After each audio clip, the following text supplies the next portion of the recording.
So I remember now, sorry about that. Um,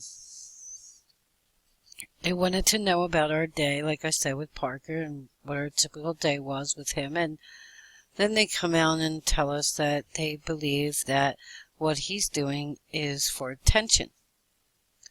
And I said, I don't believe that I can give him any more attention than I already am. And they said, right, well, we're not saying that you're doing anything wrong.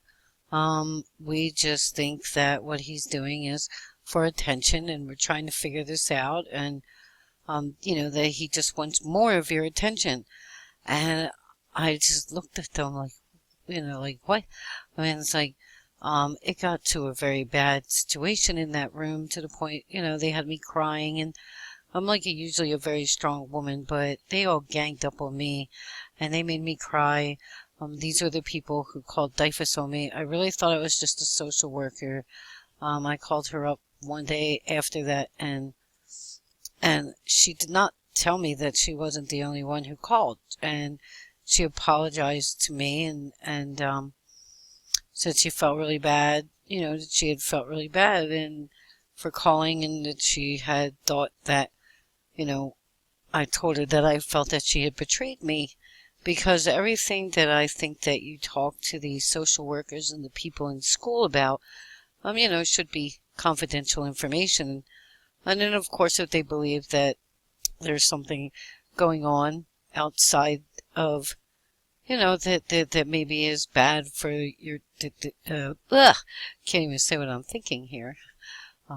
What's bad for your child. If you think there's something really going on that's really bad, that we're beating him or abusing him or not feeding him, or, or just, if you have no proof of anything except for, his skin irritation, that I've been constantly talking with the nurse about, trying to get his occupational therapy back, because we believe that that was what it was for, and all they're trying to do is push services at home.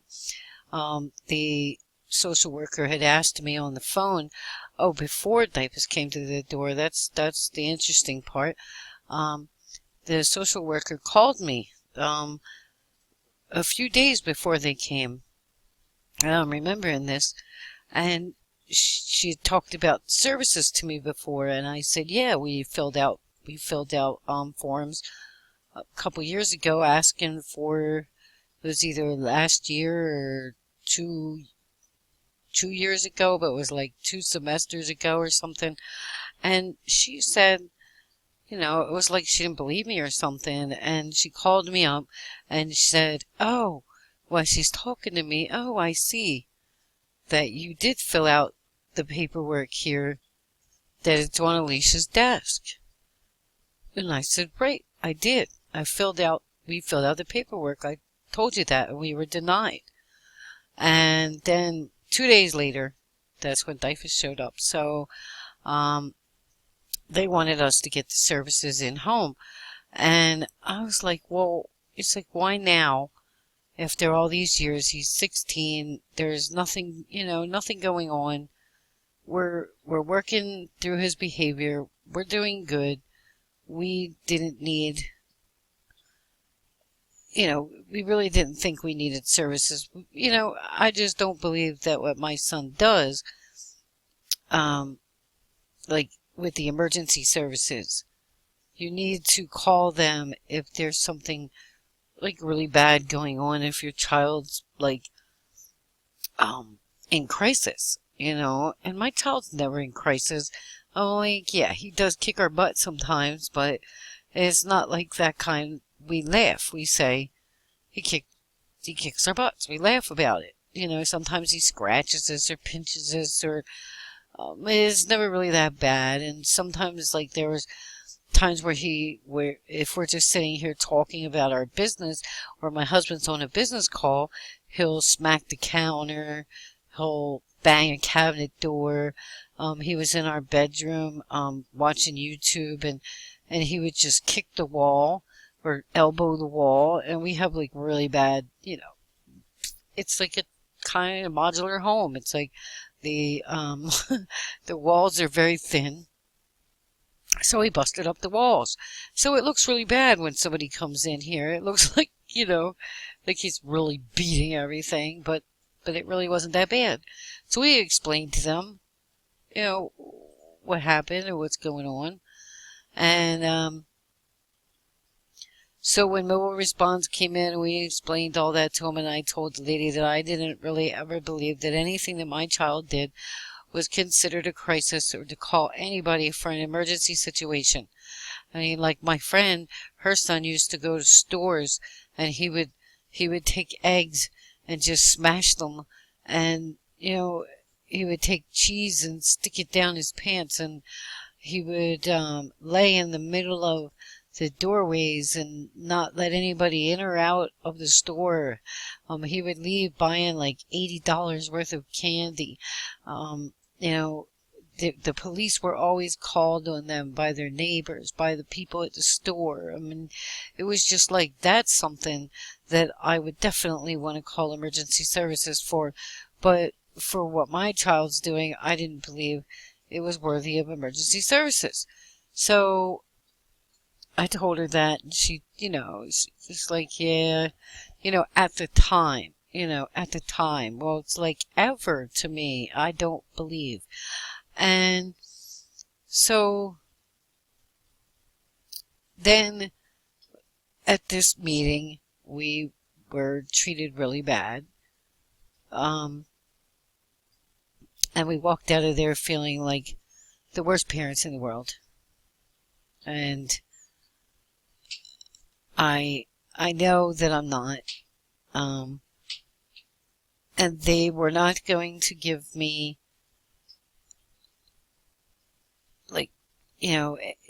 the time of day. It was just... So I hadn't talked to the social worker in a while, and I called her up to tell her that I found out what was going on with Parker. I figured it out, and I was proud of myself. And I started telling everybody, I know what it is. So in the meantime, we're going through the thing where they filled out an application for us, for our kids, for health insurance. So I never got anything for my other son, Hayden. Never got one thing. But I got temporary insurance for Parker. So the people were coming out to talk to us about Parker and what they can do for us. And what was weird is they never really talked about Parker too much. They talked about me a lot. Like, they wanted to know about me. Like, what do I do?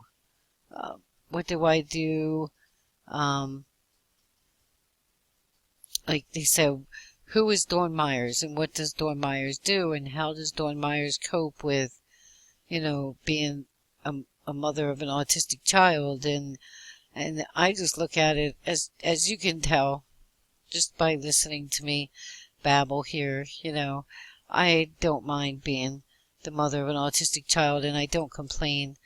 I barely, in the years that I've actually been online, I've actually never really talked about it much, and more, I'm putting out more and more awareness. I never really went to too many support groups. When I did, it was for school. I went to an autism conference a long time ago. It was like a 3-day conference. I learned a lot. I met a lot of people. And I met a lot of people that had their own opinions, had their own ideas, like, have you tried this? Have you done that? And that all just got on my nerves, because every autistic child is different. Every autistic child they're just not the same. And so I basically just stopped hanging around with all the, I have my own group of mothers that we all talk and we all trust each other. We all know that you just don't tell another mother what to do with their kid. That's just it. I don't know why my pictures are hanging up so bad here, But I'm sorry about that. I'd like to have some pictures up here.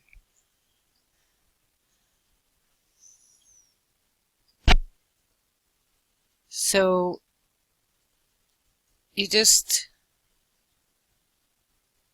Oh, sorry. Okay, good. It's working. So anyway,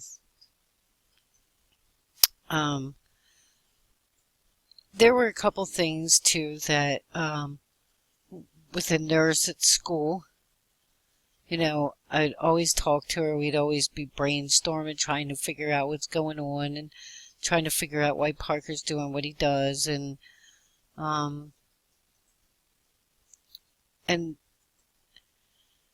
so one day I said to her, she called me up and asked me one day if I ever, when I showered Parker, because I showered Parker every day, and I told her that. And I said, except for maybe days that I might wake up really late and I don't get to shower him. So it's very, very rare. But then she says to me, are you washing him like, and I was like, what? What do you mean? And I was like, oh, you mean like in between there? I'm like, yeah, I do the best I can. And she said, okay, okay, just wondering. I know you do the best you can, blah, blah, blah, So I said, well, actually, like I was told by a neurologist that I didn't have to shower my son every day. That I really didn't. And she's like, oh, yeah, you do. And so I just left it at that. Like, wow, that's just not right to say to me. But so, the last conversation that I had with her, what in the... I think that was a mistake. Somebody just called my house at 4:14 a.m. That is funny. So, the last conversation I had with her, I told her that I was, I showered Parker every single day, and in fact that the doctor at the emergency room told me that I was showering him too much and that I was hurting his skin even more by showering him so much. So I said, but I still shower him every day. And she said, oh yeah, you have to. You have to shower him every day. And that made me mad. I don't think that she's even allowed to, say that, but, I always just let people get away with things. That's just how I am. And, so like I let these girls get away with me, So I call up the social worker after everything. In this meeting, she was very upset and wound up telling me that she wasn't the only one who called diapers on me, and that she just wanted that to be known, and that she's very sorry that that happened, and she just wants to help, and she just kept saying, I just want to help, I just want to help. And it actually made me feel really bad because I was blaming her the whole time, and I wouldn't even look at her in the meeting until I found that out. And then I found out that it was everyone that was in that room that decided to call diapers on me, and I couldn't believe it. And I said, wow. I was like, I don't even understand. I was like, I don't understand why you did that to me. I really don't. I mean, all you had to do was say to me, I really want you to get in home services, and we could have had this straightened out, because I would have told you that I already applied for the in-home services, just like I've been saying, and we would have found out that those those paperwork was already filled out. So, what was weird was I went and got all the paperwork that was needed, and found out, and I took my time, and I had a friend help me. The boy I was telling you about, her husband, um, um, his father was helping me out to get all this paperwork and all the stuff that I needed, and um, I was very happy that I got it. And then I went in for the Christmas party, which was a few days after Davis was here. And I met the social worker face to face. And I said, "So what do I do with the paperwork that I got for you?" And she said, "Oh, no need to worry about that. I found all the paperwork.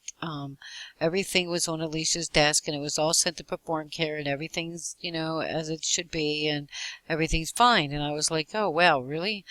So I see the main social worker there that, she's the one who helped us out with getting a donation, for Christmas. And it was so nice of her and all. And so I looked at her, and after I had messaged her about them calling DIFUS on us, and she said, "What? Wait, I'm not the social worker anymore. So, what are you talking about?"